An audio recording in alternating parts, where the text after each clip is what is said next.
Be sure and tell them Large Marge sent ya.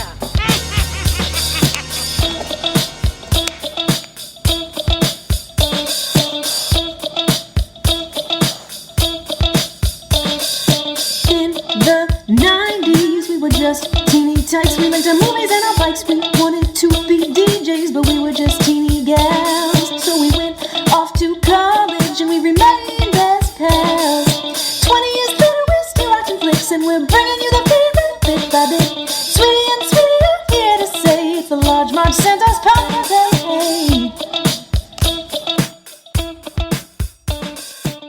Hey. Hey guys, welcome to the Large Marge Santa's podcast, your favorite podcast where two sweetie sisters talk about their favorite flicks from childhood. I'm Sweetie with a Y. And I'm Sweetie with an IE. So, yo, how's everybody doing?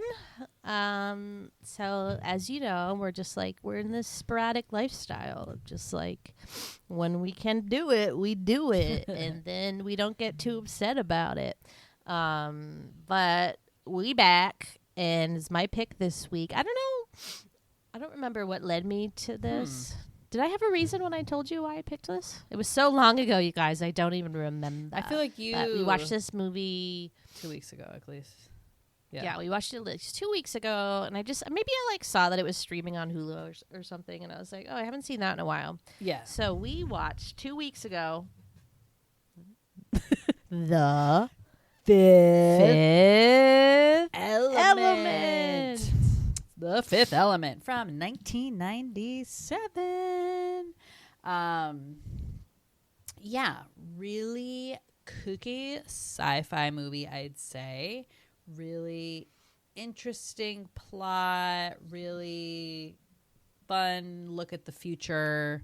And yeah, what do I remember of this movie? Had you seen it? I thought you said you hadn't seen it. Yeah, before. I'd probably seen it at least like 1.5 times. Wow. The only real thing I remember from this movie was the god awful hair dye job of the main character. It is really makes me ill. It was like some kind of look, and She was reanimated. I don't know. I don't know either, but it's like the character's played by this, gorgeous model, and she looks like, kind of funky in this, let's say. So that's like what I like really remembered from it. Did I like love sci-fi in 1997? Like not really. I definitely didn't see it in 1997. I would have seen it like probably like early 2000s or whatever. Right. Sure, it was on TV. But yeah, that's my memory of it. What was yours? Yeah. I don't remember the exact moment, but definitely like some night flipping through the channels in the basement and like came across this probably like in the mid. I can't imagine I watched it from the beginning, but I just remember like the diva scene and like and what was the other thing I always remembered? Oh, the like gross like brown like blood trail down Gary Oldman's forehead always stuck out to me. And I remember like watching this movie and being like, I think this movie's really good, but I don't know what it means, and like I don't know what's happening. Like I remember being like actively confused as a young child, being like trying to piece things together and be like, wait, what's happening right now? And that's what I remember. But as I got older, I watched it more, and it really, I realized that a lot of people liked. I don't think I would call it like a cult classic, but like a lot of people do like this movie, and have fond memories tied to it. I remember one like not like this was like before maybe viral, like things going viral was the thing, but there was this whole like debate on Reddit or I don't know somewhere I don't know, a chat room about whether the diva was naked or not. And like it really broke my brain because I was like, wait a minute. And I was like, what are you talking about? And then it was like, okay, but her dress and like everything is the same color on her. So you're like, where does the dress start and where does her skin begin kind of thing? And it was just like, I was just like, what? And like, that's the only other thing I remember. So those are my memories. Interesting. All right. And that's that. Who's in But who's yeah, in like this? So this movie stars Bruce Willis. I'd say in his heyday of that very charismatic leading man action film. In the news, last couple of years, we found out, Bruce Willis has this like degenerative brain disease where he doesn't really remember anything, Alzheimer's-like kind of a thing. I don't know. And it just makes me so sad because like that guy was really like great, and he's always so fun to watch, and he's always so entertaining, and like, yeah, he's just like a great leading man, including in this movie. Yeah, he's total hottie. Yeah, just great. Hottie of the body. Milla Jovovich, as I said, model turned actress, so she is the fifth element, if you will, with the terrible dye job. Beat out like so many billions of actresses for this role. She nails it, because the role is like it's a weird sitch. This fifth element, it's like, as Sweetie said, we'll explain it later. She's basically like reanimated.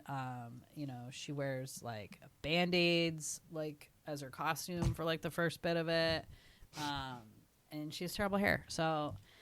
And speaks in this like wonky doodle language, which then like her and the director, it was like some made up language, almost like Elfin or whatever from like Lord of the Rings.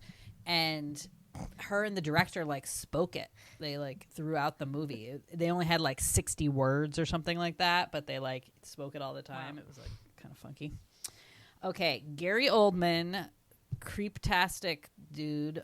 When is that guy ever not creepy as hell? I know he's like a good guy and freaking Harry Potter and blah blah blah, but the guy is like a chameleon. He's always different, and he is creepy as hell in this. I do remember that character very distinctively, and has stuck with me even through my 1.5 watchings of this previously. Yeah, I definitely didn't realize he was supposed to be this like southern like caricature of like they said like a big boss man. They said like a mix between Ross Perot and Bugs Bunny. What a combo! I mean, Bugs Bunny? I don't think so, because like Bugs Bunny's like likable. And this guy seemed like a total asshole who's like just into like weaponry and like winning, and it was like some like ambiguous like, what is he after? I just like what's was his end game about his end game. I don't know. Yeah, maybe I think he was partially maybe brainwashed, but okay, like yeah. I don't. Yeah, it was a question mark for me. Weird. Back quickly on Milla Jovovich. I always confuse her with Linda Evangelista. I was like, wait, is that a Linda? And then I was like, oh wait, just kidding. She's much older. Yeah. Good times, but yeah, she's a pretty good actress. Yeah, I was impressed. Great. It's like it's a heavy lift in that role. Like I said, like you're speaking a different language, and not even like a language anybody knows, and yeah, that was wild. Ian Holm plays the, what's that guy called? Priest guy, blah blah blah. Priest? Was it the no? Priest? His father was he a what priest? was his name? Father blah blah blah. Yeah. Oh. Did I write it down? Probably not. Cornelius? Yeah. or I think that was it. Cornelius. Yes. Hello, fucking Luke Perry. Okay, sorry. No, I thought Ian Holm, I had a note that he was like Bilbo Baggins or something. Was that a different movie? No. Is he Bilbo Baggins? Wait, no, that is him. Yeah. Yeah. I think he is Bilbo Yeah. Baggins. Yeah. Okay. Speaking of, I thought I had that note, but I didn't write it here. And I was pretty sure it was Bilbo Baggins. And I was like, cool. Yeah. Ian Holm, sweetie. And he's kind of sweet in this, as like the priesthood who carries on this like the fifth element lore and like all that jazz. Yes. Tiny role in the beginning. Not really sure why I signed up for it, but Luke Perry, gosh, I miss ya. Adorable. Yeah, it was just strange to see him. I'm like, what are you doing in this movie? Super random. And he's not like just like elephant in the room. Like Luke Perry is like not a very good actor. And he's just like very distinctly Luke Perry in this scene, but as an an archaeologist in 1914 Luke Perry, which is like the same as would have been current day Luke Perry. Right. So very odd. Totally. I was like, how did you get this job? Cast. Why are you there? Like, does that make sense at all? Like, oh no! Yeah. Like he talks No. like that, but it's Professor, like professor. 1914. Yeah. It's pretty funny. I don't know what's going on But yeah, still, he's a doll. I love him. And then Chris Tucker in Yes. like a fabulous role. Now, if you remember, like late 90s was totally like Chris Tucker's like time. So you had Rush Hour, the movies with Jackie Chan that came out around this time, and that really like skyrocketed him to fame. His fast talking, like kind of humor, and he's great in this as Ruby Road or Rod? Rod or Road? RHOD. Yeah. Ruby Road. Rod. Yeah. Sort of like a, someone who you'd say like a TikTok star now, maybe. A DJ personality. Yeah, DJ personality. Has a show. Everybody watches it, whatever. If only they knew about podcasts I in know. 1997, I know, right? you know? But yeah, he was fabulous. Just reminded me of that time. I have since, he was in Air. He kind of disappeared for like a while. I don't know what the hell he was doing. But then if you've seen the movie Air, the story of the Air Jordans there, he's actually pretty good in that too. Silver Linings Playbook. Silver Linings remember? He that was kind of like he Playbook. came back. That was like kind of one of his Yeah. first Yep. big roles coming back, and everybody was like, "I missed you, man." Yeah. But yeah, I don't know. He's taking a break. He was like, "Fuck y'all, I'm Hey, taking a that's break." fine. Who No, I made knows? enough money on those dang Rush Hour movies. Yeah. Okay, so this is directed by Luc, L-U-C, Besson. He also did The Professional, which I believe is that movie with the guy from Mission Impossible, French guy who kills the rat with his head. Yep. Leon the Professional. And Natalie Portman as like a tiny baby. I've never seen I that. haven't either. It's supposed to be really It is supposed to good. be good. And I don't know why I haven't seen it yet. I have no excuse. I know. I have none. It's supposed to be excellent. And then also Lucy, which is the Loose humans only use 70% of their Yes, brain, yes, but Lucy yes. uses a 99 or something. It's like Morgan Freeman. right, Yeah, exactly. Good times. So he directed this. Basically, this is his baby in the sense that he wrote the story when he was 16 years old. Total geek. Kind of tell. Yeah, and You're like, what is this? yeah, and had this story wrote it as a teenager, and that's pretty cool to dig that up from the old archives in the journal and be able to make a movie once you become an actual director. I guess his dad was a taxi driver, so that is why I guess he puts taxi drivers in all of his movies, but the Bruce Willis character is a taxi driver in the beginning. Again. Which is pretty cool. Again, sad. Not really that relevant anymore. Yeah. No, definitely. Now it's just Uber. Yeah. So interesting. And so kind of like his little pet project here that and making up basically this whole other a whole other future. There's obviously many different kinds of movies about the future. That is obviously a topic dealt with many, many times. I forget what the year this is supposed to be. Remind me. Well, 5,000 years from 1914. Okay, yeah. So You do the no, math. 300 years from 1914, okay. I think. Oh, sorry. Loudness outside. Yeah. So Which is 2218 maybe? okay, right around the corner. So yeah, and he envisioned. Sorry, 2263. How is my math so off? 2263. What happened So here? he envisioned, I'd say they said in the trivia, a happier, lighter future. So when you think of the future movies, especially the ones that came out around this time, you had The Matrix, you had Minority Report, all in the late 90s, early 2000s. Seemed kind of dark days. It's always kind of dark times. And this one, he wanted to envision something a little bit lighter. Obviously, a dark thing happens.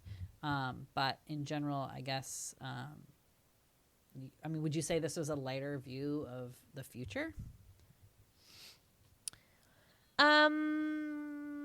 A lighter view of the future. I mean, I feel like it's like a lot of futuristic movies in the 90s where like the world is dirty and then it's just like all industrial and like there's like weird like fat monster. I don't know. Like I think like it's goofy, but I don't know if I would call it like, what'd you call it? Happy lighter. Oh, I'd say it's more like goofy and like outlandish kind of, almost like it's like Hunger Games style getting there. But yeah, super interesting. Is Hunger Games the future or a different planet?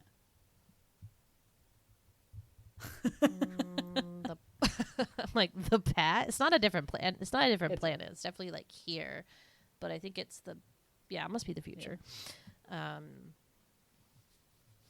But yeah, so okay, all right. Well, we're gonna do our best. Yeah. So reminder, we watched this 2 weeks ago. The way my memory's working now, it's not gonna be good. I do not have a good memory, so obviously have Sweetie take the lead on all the plot stuff. And you know what? We might goof. It's fine. I'm sure we'll have a lot of errors, but all for the love of movies. Did you just blow your nose too? I blew my nose. Oh. No, my cold is gone. Just kidding. Okay, it's time for the Sweetie synopsis. Yeah. Sweeties. Are you classified as human? Negative. I'm a meat popsicle. Egypt, 1914. Archaeologists are studying hieroglyphs outside of a temple, figuring out the story. Apparently, every 5,000 years, when the 3 planets align, it makes a black hole that triggers some nefarious evil force that will ruin the galaxy? Or like, how far is the reach? I guess the galaxy. I don't know. But the only thing that can stop it are these like 4 elemental stones mixed with what they call the 5th element, who is like a person or whatever, and then it triggers something and it like sets off this like cosmic energy that like vanquishes the evil. So that's a fun thing that happens every 5,000 years. Here's my question. If you vanquish the evil, does it come back again 5,000 years later, or like did you solve the puzzle? You know, are you like, this is done? That's my question. They weren't really clear about that. So seems like evil's just like checking in, you know, checking in to see if like society can beat it, you know, this time. Because if it does it, then it's over. It seems like it never does. It seems like we always lose. So. Okay, so all of a sudden this like huge spaceship goes like over the temple, and these like, I'll call them like giant duck robots come out and are and are like have this like sarcophagus, or like they break into the temple, they like open the wall with this like special key that's like built into their hand, and then they go in there and they take out the sarcophagus. And like Luke Perry's all, you know, acting all up, and he thinks that like the duck people like killed the priest, which they did, I guess. But like, why did they have to kill the priest? I got confused. Was about it by that. accident? Or not the priest? Sorry, the archaeologist. Yeah. Maybe, but like they seem like pretty intelligent beings that they could just like put him to sleep or something. I was just surprised that they went that way. But then they tell the priest, like, here is the key, blah, blah, blah, like, protect this secret and pass the secret on to, like, the next priest every whatever, until we get to, like, 300 years from now or whatever. So that's the situation. So then we forward ahead to, I guess, what is 2263, but I'm still like shook on how that can be the case when my math is telling me this is 4 1 2. I'm getting 2214. Yeah, I thought it was just 300 years, so that's what it says in my notes, but then it says 2263. So either this is not the year, and I just wrote a random number, possibly. Okay, well, anyways. now we are 300 years later. The federal territories is what we are calling the United States now, run by a president. I forget what his name is. And the current priest of this age is Vito Cornelius. So, like, if in 1914, like, they know that it was, like, whatever, 300 years from then. So, like, they had a good idea. They knew exactly, like, when this was going to happen. So I feel like Cornelius had to have been, like, the most prepared of all the priests. Like, can you imagine being, like, the lucky priest that's like, oh, my shift is during this, rats. Well, that's that like their sucks whole for him. job, though. I mean, it's like... I know. Maybe it's exciting, Yeah. but, like, I would be stressed out. Like, ugh, I'm the one that has to, like, do this. It's like fuck the you. guy with the fez who protects the Holy Grail, you know? Like, Exactly. That's exactly like what it I gets, thought. like, passed down, you know, and that's, like, their whole Except job. he doesn't live forever. So, yeah. So, soon this mysterious object is, like, floating in space, and, like, the U.S. government goes out to, like, check on it, and it destroys the ships, and they're like, what is this monstrosity? And then they're like, I know, let's blow it up with nukes. And so they, like, send a bunch of nukes at it, and it just, like, absorbs them and then gets bigger. There's this really good flaming skull effect that scary. I wrote in my notes, but I can't, like, really picture in my head, but I remember it being really cheesy. So the government's like, fuck, we're fucked. We got to fix this. Now we switch to Brooklyn, and we meet Corbin Dallas, who's this taxi driver, ex-Marine or something, like whatever that government is called. We find out that those duck alien people, robots things, have come back. Because they've, you know, the evil has entered the playing field. So they're like, here we go, we're on. So they arrive, and they're ambushed by, like, this other race of aliens that I forget what their name is called. They're, like, shapeshifters. Rhinoceros looking... Like pig. Yeah, things? they're very, like, gross. But they can shapeshift, so they can, like, take on, like, whatever, like, visual. Thank God, because they're quite ugly. And so they ambush the Mondo Shawan, is what the duck people are called. And I only know that because I wrote it down. And so, like, they kill them and they, like, explode their ship. So they had the fifth element, like, on board with them. And presumably the stones, we think. And so we're like, shit, we're fucked. And so the Vito Cornelius, the priest of this time, is like, we're fucked. But then they find remains from the ship, and it's the sarcophagus. So they, like, take that and they, like, put it in this, like, reanimation chamber thing, which, like, seems like super loosey-goosey science. But they, like, rebuild this creature. Well, they have the DNA, remember? Like, they have I know, DNA. but, like, I don't know. It was just strange. It was just, like, a little magic wandy to me. But she is reborn, the fifth element, and it's a woman. She's freaked out, obviously. She's like, what am I doing here? What's going on? It's unclear if she understands English. I don't think she does. Yeah, I don't think she does at first. But she escapes, and she's like, I'm out of here. And she, like, jumps out of this like building and lands smack dab on top of Corbin's taxi that he's driving. And in the future, you have, like, a certain number of points when you're driving, and, like, every time you get, like, an infraction, it, like, removes points from you. So when you're at 0, you lose your license. And so he's, like, on, like, he has, like, 3 points left or something sad. And then this accident happens, and so he's down to 0. So he's like, fuck. So there's this whole thing. We find out her name is, you know, one of those, like, alien things where you're like, I don't really know what you're saying, but, like, what's an easy thing for me to call you? And she's like, LeeLoo. So we're gonna call her LeeLoo. And she's like, I need to find a priest. So I guess she tells him, like, what priest she needs to find. Thank God she knew, right? So he shows up on this priest's doorstep. And LeeLoo tells the priest, like, okay, the stones were stolen, but wait, did the stones get stolen yet? No. Okay. So LeeLoo informs them, don't worry, the stones are hidden, so the bad guys, like, won't get them, but we have to go retrieve them before they can get to them or find out where they are. So they need to contact the person who has them, who's in a hotel on this Floston Paradise, which is Floston Paradise the name of the cruise ship or the planet? I know.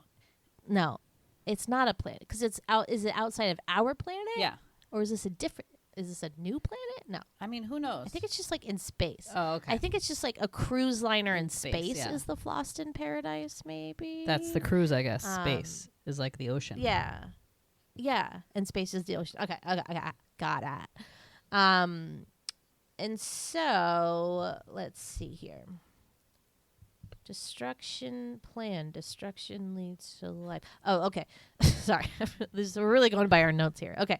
So we meet Zorg, who is this like southern kind of like industrialist kind of guy who's like manufacturing weapons and whatever. So he's the one that's hired these ugly alien race to kill the duck people, the duck robots. And you're like, but why, Zorg? Why? So he's like has like a mental telepathic like tap into this evil planet and the evil or whatever. And we don't know, like I said, is he possessed? What he seems to claim that he's doing this because he believes that destruction leads to life. So he's like in favor of having the evil blow whatever. But like Zorg, like you're not going to be, it's not like he's like sparing like half the population, right? Isn't he just going to like fuck everything up? So like, hello? Yeah. What are you doing? Very strange. If they didn't win against the evil, was it just gonna like eat up the whole planet or something? Was that the that's what thing? That's what I assumed. But like, was he gonna spare Zorg then he'd be alone? Like, what is the point? Like we said, what's the end game? I think it was a mind control thing. I think like he thought that he would be, obviously the guy's all about power, so he thought he would be like top of the top of everything, I guess, like world leader, but there wasn't going to be a world left probably, so oops, left that part out. Oops. But he's pissed because he thought the stones would be like on the ship that the pig people like blew up and it's not there. How does the government then find out that they need to get these? I guess the priests talk to the government. I guess Cornelius was like had a line to the president. Yeah, I think so. Because the government's like in on this. So they're like, okay, we need a plan. We have to send like an undercover agent to Floston Paradise to meet up with this diva who has the stones and like return them safely back here. Do they know about the fifth element at that time, the government, or not is the question. Yeah, but forget. Maybe not important. But the lieutenant person is like, I know the perfect guy. Corbin Dallas. So it turns out Corbin was part of this like elite special forces team. And he's like the only one survived or not arrested or something. So he's the lucky winner. So they rig it so it's like he won this contest on the Floston Paradise, which this radio DJ is doing this like special or like broadcasting live from there and like whatever. So Corbin accepts the mission, takes the tickets. We meet this Ruby Rod person or Road. Why? I'm like, okay, both Ruby could make sense. Louise? Ruby? No, it's RHOD. So like whatever that is. But Ruby, we'll call him Ruby. Is this just like really outlandish persona? I guess I would compare him to like a mix of like Prince and who's like really like crazy and unpredictable. I mean, there's like a drag element to it, I'd say. So like almost like a RuPaul kind of. Yes, definitely. And he's just like super flamboyant, has like these crazy outfits, and he like carries around this like scepter that has like the microphone in it or whatever. And like my favorite thing that he does, like when he like wants people to go away, is he makes this like buzzing noise. He's like bzz, bzz, like get away, bzz, bzz. I love that. But he's like, oh my god, like he just like is just like freaks out all the time. I mean, he has like a Michael. I think they said it was a mix between like Prince and Michael Jackson. Yes. Totally. Totes. But Corbin, is like, what the fuck? Like, I can't handle you right now. And it's just like, get away from me. So the nice thing about this Flossed in Paradise is that you go into this like sleep regulator in between travels. So you're not like, wow. Because let's be fair, like space travel sucks. So like, good luck all you people who want to go to the moon. But like, I think it's a fairly unpleasant traveling experience. But in the future, they have this sleep regulator, which you just like, they hit a button and then you're just out until you get to the destination, which is like so nice. I wish we had that today. So let's see. We see the diva on the Flossed in Paradise. She's like this extremely tall, kind of like squid alien woman person. And she's going to be doing the show tonight. Let's see. So have I talked about... So Corbin's on the Flossed in Paradise with LeeLoo. They're like a pretend couple. They're trying to get the stones. The priest... Yes, trying to get the stones. The priest sneaks on like by himself. And then we have some failed attempts to get in. So the priest was just going to go with LeeLoo. Like they held up but Corbin is like, no. to get his ticket. Right. And then he's like, these are my tickets. Yeah. So then like the priest was going to send like his little assistant, like pretending to be him. But then Corbin shows up at the airport and like, cause he's already very like in love with LeeLoo. He just has this like draw to really her. Is. Because they really don't spend that much time together, and this ends up being like a love story, and you're like, what? Like, but I guess he's just like, oh, and that was the other thing. He's like looking for this perfect woman. Like he is divorced, I guess, right? Yeah.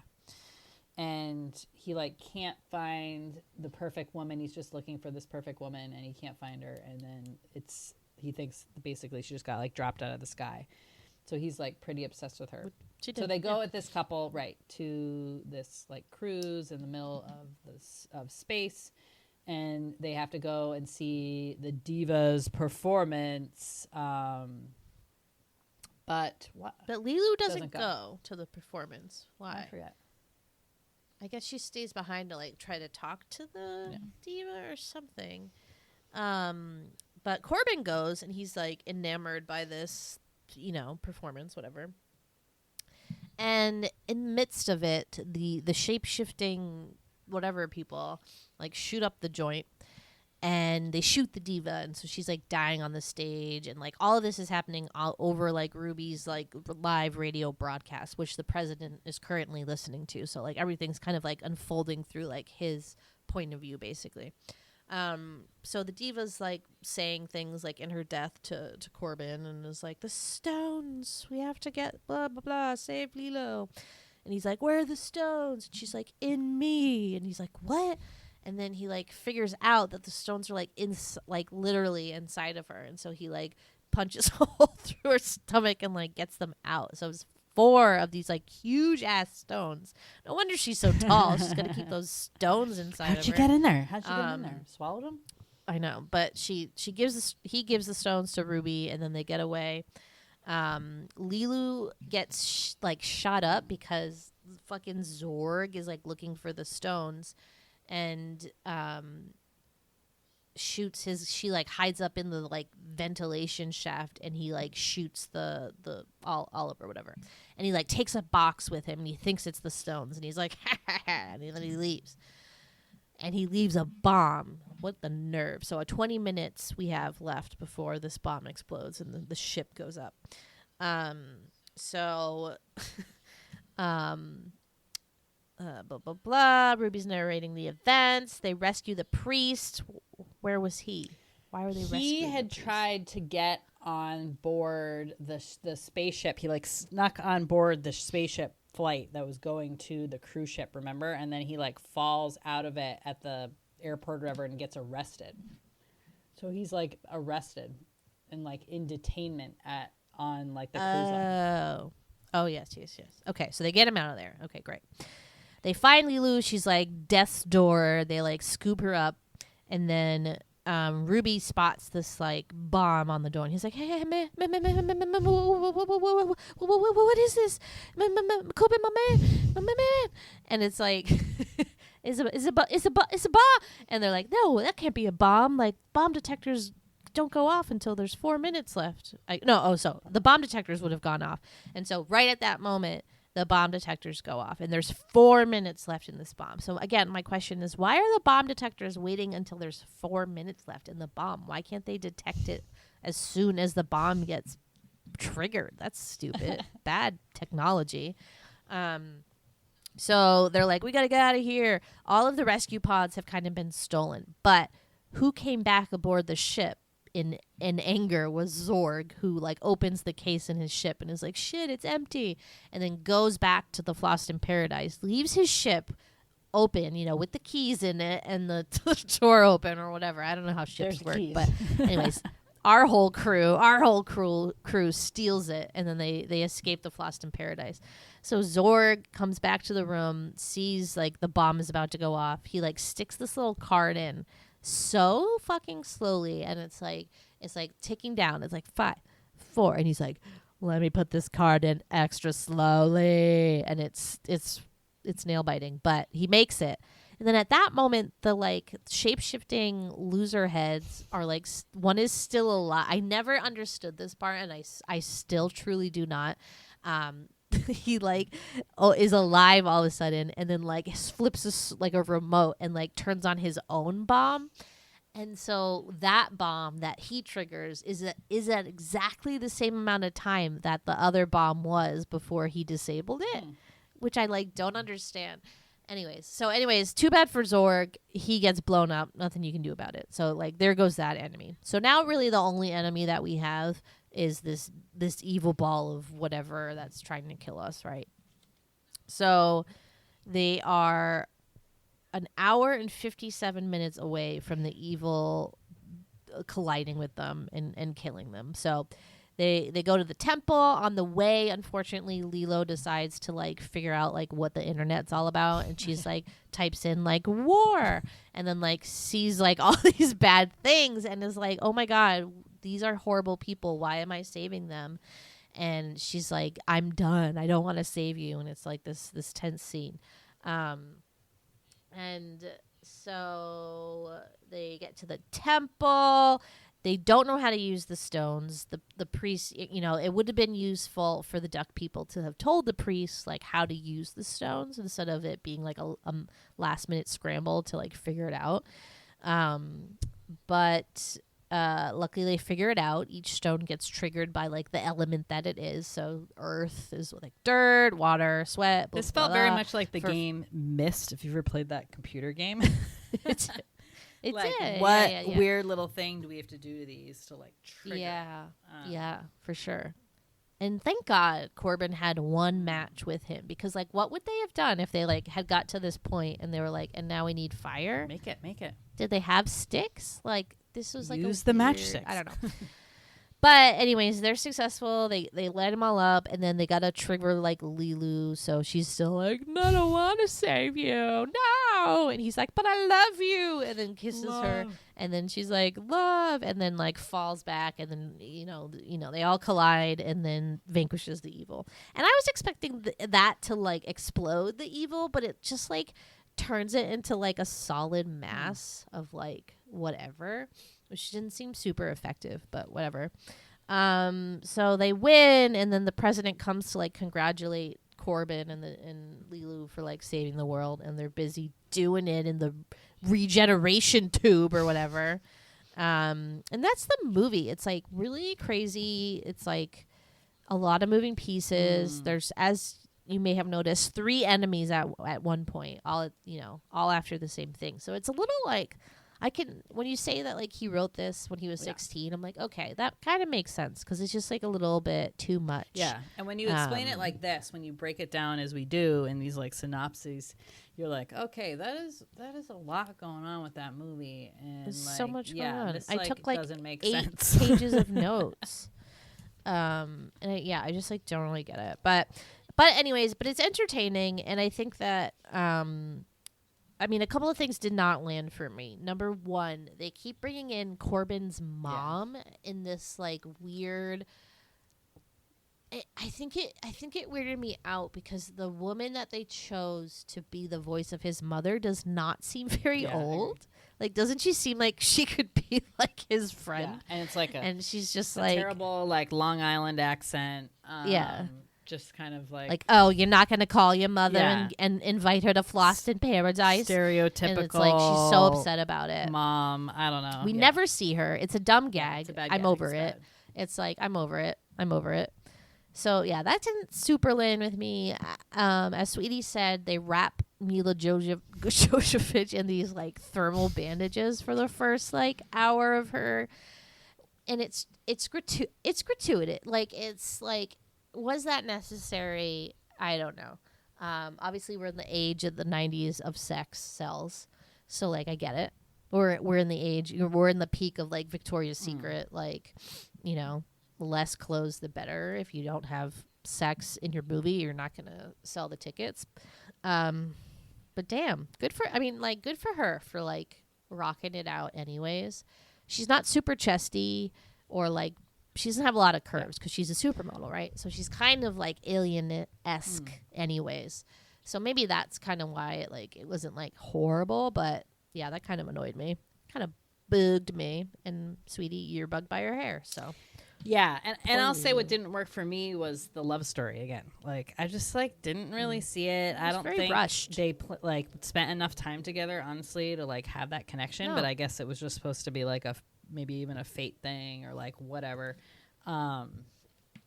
Yeah, did not like that. I mean, for me, like the Chris Tucker character, like totally steals like the whole movie.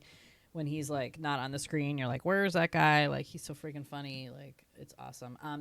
There's some great like action stuff once you get Bruce Willis going, and especially like when the shootout happens on the cruise ship with like the beast race of those guys there and stuff. Like, and he like outsmarts them all and blah blah blah. That was really cool. So I did enjoy that. But yeah, it was funky. I mean, it's fun to watch. It's like really fun to watch. It's pretty fast paced, really moves. Yeah, I did enjoy it, and now I'm glad I've seen it 2.5 times. Wow. I do remember the stone scene for sure when I was little, and you're right. Maybe I did gravitate towards it because it reminded me of Mist or whatever. But I love that part. Like I said, I do feel like Gary Oldman is maybe a tiddly bit like overacting here a bit.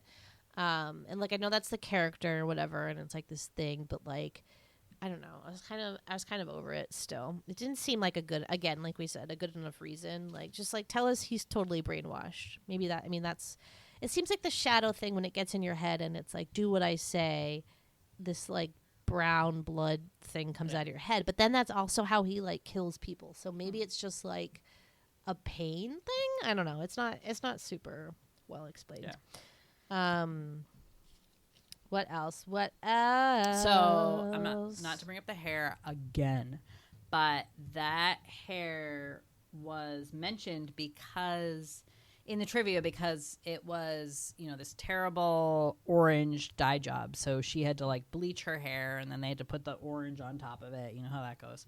And I guess it was so damaging to her hair that by the end of it, she did have to wear a wig because her hair was like totally fried, wouldn't take the color anymore. Like, so they had to give her a wig, which like should have done a wig from the beginning. Like poor lady had to like walk around for how many months they were filming. She's a model. She's used to it. I know. And like, she'd look like great with poop in her hair. Like it's fine. She's like a beautiful model. I get it. But, it's just like, yeah, her whole look is like just absolutely bonkers to me. Did you notice that, and then maybe this was just like a term of endearment, but Sweetie the cat? Did you notice? No, maybe. Sweetie. No, I guess not. The cat's name was Sweetie. Right. Yeah. He calls it Wow. Sweetie, and No, I think the missed it. name of the cat was Sweetie. Let's hope so. Cats in the club. Cats in the club. Yeah, I definitely remember also from this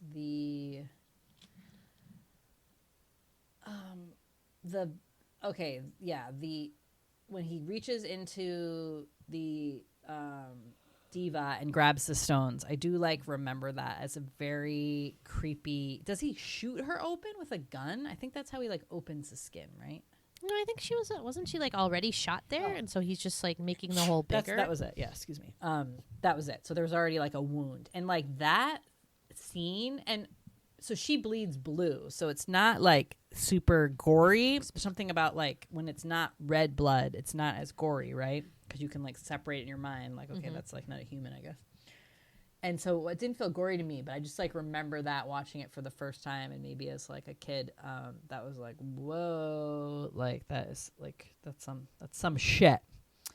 Definitely remembered her like her performance number, which is this like very operatic, like in the beginning, like very opera, and then there's like this like funny kind of like dance break halfway through where she's like, and it's like. I don't, and like, is the audience hearing the beat, or are we just hearing that beat because we're the like the people watching the movie? You know what I mean? Like, it was never also clear if that was like part of her song or not. And like, the diva's cool, but like, she's too damn tall.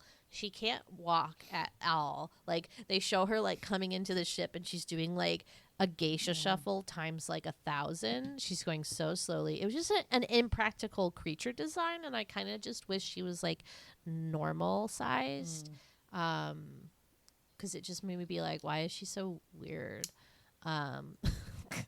Whatever. But yes, I'll always remember that scene for sure.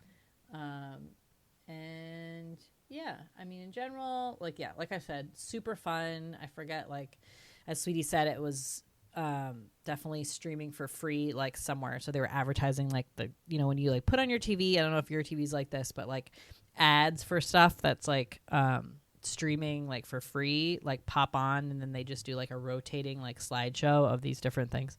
And I feel like that was on for like a couple weeks or something like that. And I too was like, yes, like The Fifth Element, like that was quite the interesting film.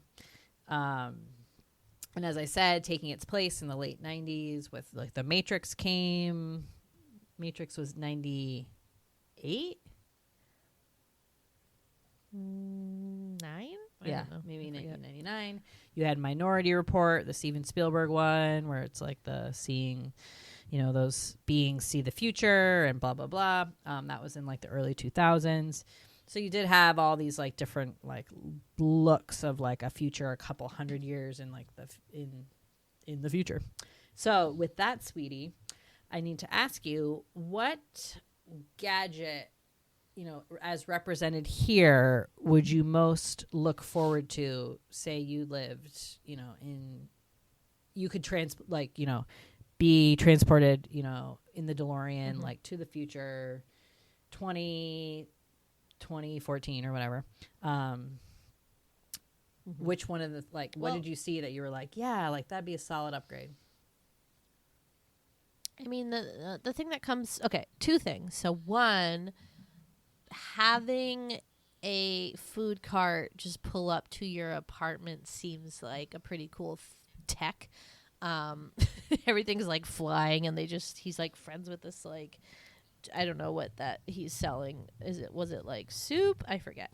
But we get that Corbin eats from there a lot. But then the other thing, I already mentioned it, but this sleep regulator thing that they have to like knock you out when you're traveling would be like a fucking godsend. Like that would honestly like save airlines so much money, because they wouldn't have to like feed people, or like they would need like half the amount of stewardesses. Not to like, sorry stewardesses and flight attendants, that your job could be done, but like, hello, what are we doing? And I often have dreams where I take a pill and then just like wake up at my destination, and it's like, yes, that's what I want. And so, everyone was like in their own little pod or little compartment in the flight. And I just feel like we're going backwards from that, because what's happening is flights and seats and everything are getting smaller. They don't give you like any comforts at all, and it's like way more money. If you paid for more leg room. The whole thing, everything's going backwards. I'm just gonna say, like, we're never gonna get to that point if the way the airlines are going now. Okay. Any other gadgets that you saw that you would want to check out? I can't really remember some of the other ones. Okay, so one which happens in a lot of future movies. I guess I'm just thinking of Back to the Future too. this concept of instant food. So you basically like put something in the microwave, you press one button, and literally a second later something comes out. So in the case of LeeLoo, she is, basically has never lived before because she's been like animated from like a DNA strand. And so she's like eating for the first time. So she's like basically like a baby, 6-month-old baby trying food for the first time after like not ever eating food. And you're like, what the hell is this? This is so amazing, right? So she eats all this food and then she's like, I want like more. So she goes and puts like basically one little pill in a microwave, presses a button, and boom, like a turkey dinner comes out. That would be pretty cool. I mean, that's wild. And if you remember in Back to the Future 2, there's like the rehydrator. So there's like a little tiny like Domino's pizza that she like puts in this little thing, like hydrate level 4, please. And it like bubbles for 2 seconds and then they get like a whole pizza. I mean, that's kind of an interesting, this like concept of instant food and what that will mean to like, the world. Well, seems, I mean, talk about genetically modified I food. know. Like that's gotta be GMO, right? Like, and like, is it good? Like, what does it taste looked like? good. Like, what? It looked good. The turkey looked good. Yes. If it's good, then sure. Yeah, I guess I'm excited for that. Sure. Yeah. Okay, here's one I can get behind. So they kind of like zhuzh her up at one point. Like she gets new clothes. She takes off the bandage dress or whatever she had on. And then they give her this, basically it looks almost like a virtual reality set, but she puts it on her eyes and she instantly gets eye makeup. That's fun. Oh, what? Yeah. I missed Yeah. that. That's interesting. Yeah, that'd be pretty cool. You can be like, boop, Yeah. eye makeup.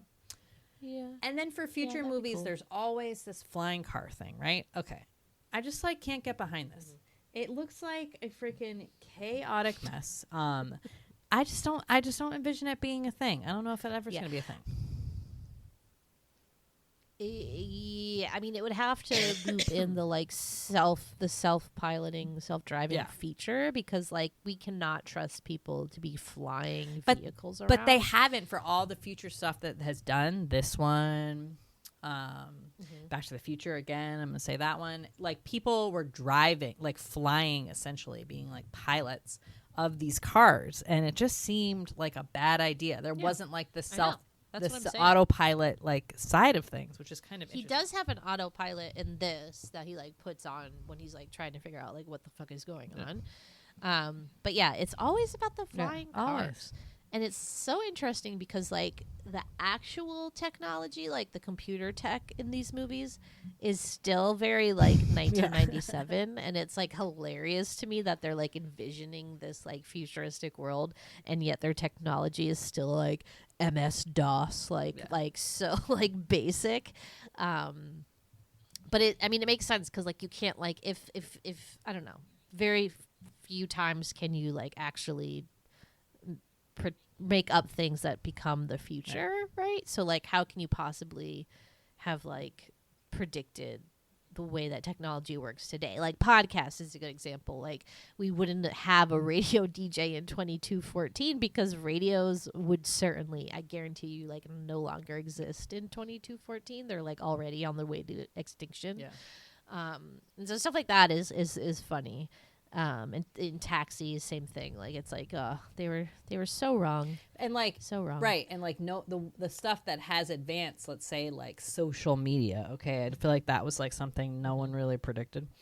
No, like basically a smartphone, like where everyone carries like little computers around with them that does everything. Yeah. Like that really was never predicted. So like all the stuff that Right. came true, like no one really thought of, which is kind of interesting. And like whether those things Very like interesting. flying cars, because it was so funny watching. I'm sure we brought this up when we watched Back to the Future 2. You know, it's not that far in the future, and they envision these flying cars, and we definitely like did not have that at all. Because what was it, 2015 is when they like envisioned, right? That's like when he goes back. Yeah, that's the future. And everyone was like, ha, that's funny. Like, I can't believe they thought we were going to have flying cars by now. So we'll see if like hundreds of years from now, that was only like what? 300 years allegedly. 30 years. Yeah, if we'll get the flying car thing. We'll see. We won't be here to see it, but that will be interesting. So yeah, Fifth Element. How do we do, guys? Let's try, we always say this. Let's try never to do this again. Here's what happened. Sweetie went on vacation, okay? So this is not like, I'm postpartum and I have 2 kids and I'm tired. Like, Well, we tried it wasn't even on me. Well, we tried to do it before. Yeah. Wait, did we try to do it before I went on vacation? Okay, maybe that was on me because that was just, it's a little bit harder for me to podcast now. But Sweetie went on vacation. She went to California. Then she went on a business trip. So she was like busy bee. So that's why I'm just saying we didn't do it. Busy. Will we be as busy coming up? Maybe. I already have plans for my Probably. next It's the movie. summer. Here it is. I think good. For 2 reasons. I was listening to 90s on 9 and, so I got a lot of inspiration from my Sirius XM radio. And this song came on. Don't want to close my eyes. Don't want to fall asleep No. because I miss you, babe. And I don't want to miss a thing. And I just heard in the news that Ben Affleck and Jennifer Aniston might be on the rocks. Is nothing sacred? What the heck? If they Well, can't make it, nobody can. Guys, bad idea. I mean, they already broke up once. Why would you be like, date someone for like 2 then weeks get married. and then be like, yeah, let's I get know. married even though we broke They're up? crazy. Like, that doesn't make I sense. hope they make it. Whatever. So I don't want to. it inspired me. I think I want to do Armageddon. I think it'll Oh be my good. I God. think we do have to dip our toe into this time when there's all these crazy disaster movies. This and Bruce Willis again. Stresses me out. Oh, it's just like Have a you ever silly seen one. Armageddon? Yes. I have not, so it's going to be quite So then it's interesting. It's not. It's I've avoided it my whole life because I hate disaster. this movies. one is like a little bit more silly than like Deep Impact. So we're doing double Bruce Willis. We're doing double Bruce Willis. Wow. I was very traumatized by the Deep Impact one. And if like Right. you remember that there is some like sad moments because like asteroids do hit that one and people do die. But this one, I think it was they save everything before. But That's true. it's solid. You got Liv Tyler, you got a young Ben Affleck, you got a saves the day Bruce Willis. I mean, and you got that hit jam from Aerosmith. I mean, what's not to like? Yep. Classic. So spoil teaser. I feel There you like go. I saw it. Sure I you feel like I have. saw the movie because It was Aerosmith huge. And they spoiled the whole thing in the Aerosmith I know. video, so I feel like I did see the I know, movie. I agree. But I know everything that happened. and I was hoping it was like a summer blockbuster Memorial Day weekend style as we were rolling into Memorial Day weekend here. Fortunately, it was a July 4th weekend movie, but we'll say, whatever. Makes Summer sense. blockbuster, let's have at it. Let's do this. And in Cool. final news, I wanted to say that there's a movie theater next to my house or very near my house where it's $8 a movie. Matinees, it's like $4. It's the best deal ever. And I just found out this week that they are closing for good. My little cheapo movie option is no longer going to be there. And I'm also bummed because I got a gift certificate for it for Christmas. I know, and I don't think I'm going to be able to use it. Well, then can they? I gotta get a go this refund? weekend. Hello? I don't know if you come to visit. Maybe we can go take Sweetie Junior to the movies and see Garfield or something and use it. Okay. Cause sad. Like I got $20 there.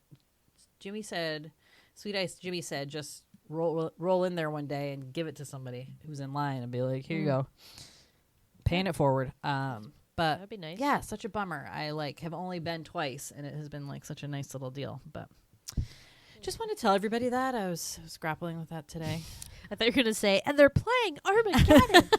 I was waiting for that connection. That would be cool. Man. All right. Well, we've taken up enough of your time talking about a movie we don't even remember. But hey, thanks for hanging with us. Sorry for a little rusty. You can find us on Instagram at Large Marge Sent Us. Thank you as always for listening. Bye. Bye.